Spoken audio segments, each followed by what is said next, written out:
ಖ್ಯಾತ ಆಯುರ್ವೇದ ಪಂಡಿತ ವೈದ್ಯ ಎಂ.ಕೆ. ಗರ್ಡಾಡಿಯವರ ವೈದ್ಯಶಾಲೆಯಲ್ಲಿ ತಯಾರಾಗುವ ಎಕ್ಕಮಾಲೆ ಎಣ್ಣೆ ಎಂಬ ಉತ್ಪನ್ನದ ಮೇಲೆ ಹಾಕಿದ್ದ ಸ್ಟ್ರೇ ಮಾನ್ಯ ಹೈಕೋರ್ಟ್ ತೆರವುಗೊಳಿಸಿದೆ.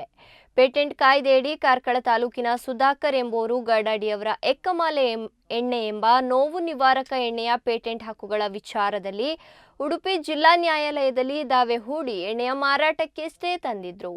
ಇದನ್ನು ಪ್ರಶ್ನಿಸಿ ಎಂ.ಕೆ. ಗರ್ಡಾಡಿಯವರು ಹೈಕೋರ್ಟಿನ ಮೊರೆ ಹೋಗಿದ್ರು. ಕಳೆದ 16 ತಲೆಮಾರುಗಳಿಂದ ವಂಶಪಾರಂಪರ್ಯವಾಗಿ ಗರ್ಡಾಡಿ ಕುಟುಂಬವು ಎಕ್ಕಮಾಲೆ ಎಣ್ಣೆ ತಯಾರಿಸ್ತಾ ಇದ್ದು ದೇಶ ವಿದೇಶಗಳಲ್ಲಿ ಅಸಂಖ್ಯಾತ ಗ್ರಾಹಕರನ್ನು ಹೊಂದಿದೆ. ಪ್ರಕೃತಿಯಲ್ಲಿ ಕಾಣಸಿಗುವ ಎಕ್ಕಗಿಡ ಹೂ ಹಾಗೂ ಎಲೆಗಳ ರಸದಿಂದ ಎಕ್ಕಮಾಲೆ ಎಣ್ಣೆಯನ್ನು ತಯಾರಿಸಲಾಗ್ತಾ ಇದೆ.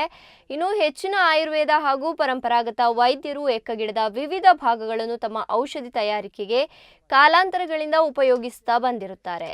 ಆದುದರಿಂದ ಎಕ್ಕಮಾಲೆ ಎಣ್ಣೆಗೆ ಪೇಟೆಂಟ್ ಕಾಯ್ದೆ ಅನ್ವಯವಾಗುವುದಿಲ್ಲ ಎಂಬ ಗರ್ಡಾಡಿ ಪರ ವಕೀಲರ ವಾದವನ್ನು ಪುರಸ್ಕರಿಸಿದ ನ್ಯಾಯಾಲಯ ಎಕ್ಕಮಾಲೆ ಎಣ್ಣೆ ಮೇಲಿದ್ದ ಸ್ಟೇ ತೆರವುಗೊಳಿಸಿದೆ ಎಂದು ಎಂ.ಕೆ. ಗರ್ಡಾಡಿ ಮಾಧ್ಯಮಗಳಿಗೆ ತಿಳಿಸಿದ್ದಾರೆ.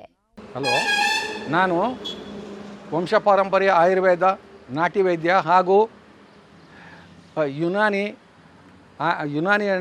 ಮತ್ತು ಆಯುರ್ವೇದ ಸರ್ಟಿಫಿಕೇಟ್ ಪಡೆದಂಥ ಒಬ್ಬ ವ್ಯಕ್ತಿ. ನಾನು ಸಾಧಾರಣ ಮೂಡುಬಿದಿರೆಯಲ್ಲಿ 27 ವರ್ಷ ನಾನು ಪ್ರಾಕ್ಟೀಸ್ ಮಾಡ್ತಾ ಇದ್ದೇನೆ.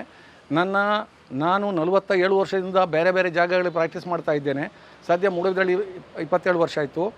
ನಾನು ಎಣ್ಣೆ ಮತ್ತು ಈ ಥರ ಆಯುರ್ವೇದ ಎಲ್ಲ ಗಿಡಮೂಲಿಕೆಗಳನ್ನು ತಯಾರು ಮಾಡಿ ಜನರಿಗೆ ಕೊಡುವಂಥ ಒಂದು ಉದ್ಯೋಗ ನಮ್ಮದು. ಹಾಗೆ ನಾನು ಎಣ್ಣೆ ತಯಾರು ಮಾಡೋದ್ರಲ್ಲಿ ನಮ್ಮ ಹತ್ರ 5-6 ಬಗೆಯ ಎಣ್ಣೆಗಳು ಇರುತ್ತವೆ. ಅದರಲ್ಲಿ ಎಕ್ಕಮಾಲೆ ಎಣ್ಣೆ ಕೂಡ ಒಂದು. ಅದರ ಹೆಸರು ಸಂಜೀವಿನಿ ಎಕ್ಕಮಾಲೆ ಎಣ್ಣೆ ಎಂಬುದನ್ನು ನಾವು ಹೆಸರಿಟ್ಟಿದ್ದೇವೆ. ಮತ್ತು ಆಯುಷ್ ಬೋರ್ಡಿಂದ ನಾವು ಬೆಂಗಳೂರು ಆಯುಷ್ ಬೋರ್ಡಿಂದ ಲೈಸೆನ್ಸ್ ಪಡೆದಿದ್ದೇವೆ. ಅದು ನಮಗೆ ಏಪ್ರಿಲ್ ಆಗಿದೆ. ಸರಿ, ಈಗ ಇತ್ತೀಚೆಗೆ ಅಷ್ಟೇ ಒಬ್ಬ ವ್ಯಕ್ತಿ ಇತ್ತೀಚೆಗೆ 1.5-2 ವರ್ಷ ಆಯಿತು ಶುರುವಾಗಿ, ಅವರು ಕೂಡ ಮಾಡಿದರು ಇದೇ ಎಕ್ಕಮಾಲೆ ಎಣ್ಣೆ ಅಂತೇಳಿ. ಆವಾಗ ನನಗೆ ಕೆಲವು ಬೆದರಿಕೆಗಳನ್ನೆಲ್ಲ ಹಾಕಿದರು, ಆದರೂ ನಾನೇನು ಮಾತಾಡಲಿಲ್ಲ. ಈಗ ಸಾಧಾರಣ ಇತ್ತೀಚೆಗೆ ಇದೇ ತಿಂಗಳಲ್ಲಿ ನಾವು ಆಯುರ್ವೇದ ಎಣ್ಣೆ ಮಾಡಬಾರ್ದು, ಎಕ್ಕಮಾಲೆ ಎಣ್ಣೆ ಮಾಡಬಾರ್ದು ಅಂತೇಳಿ ಉಡುಪಿ ಸೆಷನ್ ಕೋರ್ಟ್ನಿಂದ ನಮಗೆ ತಡೆಯಾಜ್ಞೆ ತಂದರು. ಆ ತಡೆಯಾಜ್ಞೆಯನ್ನು ಹಿಡ್ಕೊಂಡು ನಾವು ಬೆಂಗಳೂರಿಗೆ ಉಚ್ಚ ನ್ಯಾಯಾಲಯಕ್ಕೆ ಹೋಗಿ ನಾವು ಆ ತಡೆಯಾಜ್ಞೆಯನ್ನು ವಿಕೆಟ್ ಮಾಡಿದ್ದೇವೆ.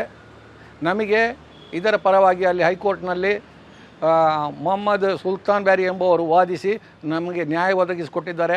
ಅವರಿಗೂ ಕೂಡ ಈ ಸಂದರ್ಭದಲ್ಲಿ ನಾನು ಉಚ್ಚ ನ್ಯಾಯಾಲಯಕ್ಕೂ ಸುಲ್ತಾನ್ ಬ್ಯಾರಿ ಅವರಿಗೂ ಈ ಸಂದರ್ಭದಲ್ಲಿ ನಾನು ಕೃತಜ್ಞತೆಯನ್ನು ಸಲ್ಲಿಸ ಬಯಸ್ತೇನೆ. ನಾನು ವಂಶಪಾರಂಪರ್ಯ ವೈದ್ಯ. ನಾನು ಇಷ್ಟು ವರ್ಷದಿಂದ ವ್ಯವಹಾರ ಮಾಡ್ತಾ ಇದ್ದೇನೆ. ನಮಗೆ ಯಾವುದೇ ಕೇಸ್ ಆಗಲಿ, ಕೋರ್ಟ್ ಆಗಲಿ, ಕರ್ನಾಟಕ ರಾಜ್ಯದ ಯಾವುದೇ ಪೊಲೀಸ್ ಸ್ಟೇಷನ್ ಆಗಲಿ ಅಥವಾ ಯಾವುದೇ ಕೋರ್ಟಲ್ಲಿ ₹1 ಫೈನ್ ಕಟ್ಟಿದವರಲ್ಲ, ₹1 ನಮಗೆ ನಾವು ತೊಂದರೆ ಕೊಟ್ಟವರಲ್ಲ. ಇತ್ತೀಚೆಗಷ್ಟೇ ನಮಗೆ ಕೆಲವು ಕೊಲೆ ಬೆದರಿಕೆಗಳಿಗೂ ಬರ್ತವೆ. ಅನ್ಯಾಯ ನಮ್ಮ ಪರವಾಗಿ ಅಥವಾ ನಮ್ಮ ವ್ಯವಹಾರದ ಪರವಾಗಿ ಅಥವಾ ನಮ್ಮ ಆಸ್ತಿ ಪಾಸ್ತಿ, ನಮ್ಮ ಮಕ್ಕಳ, ನಮ್ಮ ಕುಟುಂಬದ ಪರವಾಗಿ ಕೆಲವು ಬೆದರಿಕೆಗಳು ಬರುತ್ತವೆ. ಯಾರ ಕಡೆಯಿಂದ? ಈ ಸುಧಾಕರ ಎಂ ಪೂಜಾರಿ, ಸಣ್ಣ ಮುಂಡಪ್ಪ ಪೂಜಾರಿ ಇವರಿಂದ ನಮಗೆ ಕೊಲೆ ಬೆದರಿಕೆಗಳು ಬರ್ತವೆ. ಆದ್ದರಿಂದ ನಮ್ಮ ಕುಟುಂಬಕ್ಕೆ ಅಥವಾ ನಮಗೆ ಏನಾದರೂ ವ್ಯತ್ಯಾಸ ಆದರೆ ಇದು ಸಾಧಾರಣವಾಗಿ ನಮಗೆ ಯಾರು ಅಂಥವರಿಲ್ಲ, ಇವರಿಂದಲೇ ನಮಗೆ ತೊಂದರೆ ಬರೋದು. ಅದು ನಮಗೆ ಏನೇ ತೊಂದರೆ ಆದರೂ ಈ ಸುಧಾಕರ ಪೂಜಾರಿ, ಸಣ್ಣ ಮುಂಡಪ್ಪ ಪೂಜಾರಿ ಇವರ ಕಡೆಯವರಿಂದ ಮಾತ್ರ ಎಂಬುದನ್ನು ನಾನು ಈ ಬಗ್ಗೆ ಪಬ್ಲಿಕ್ ಆಗಿ ನಾನು ತಿಳಿಸ್ತೇನೆ. ನಮ್ಮಲ್ಲಿ ಏನೇ ತೊಂದರೆ ಆದರೂ ಅವರ ಮೇಲೆ ನೀವು ಕ್ರಮ ಕೊಡಬೇಕಾಗಿ ನಾನು ಕೇಳಿಕೊಳ್ತಾ ಇದ್ದೇನೆ. ಇದನ್ನು ಮಾನ್ಯ ಗೃಹ ಇಲಾಖೆಗೆ ಕೂಡ ಈ ಬಗ್ಗೆ ನಾನು ಮನವರಿಕೆ ಮಾಡ್ತೇನೆ.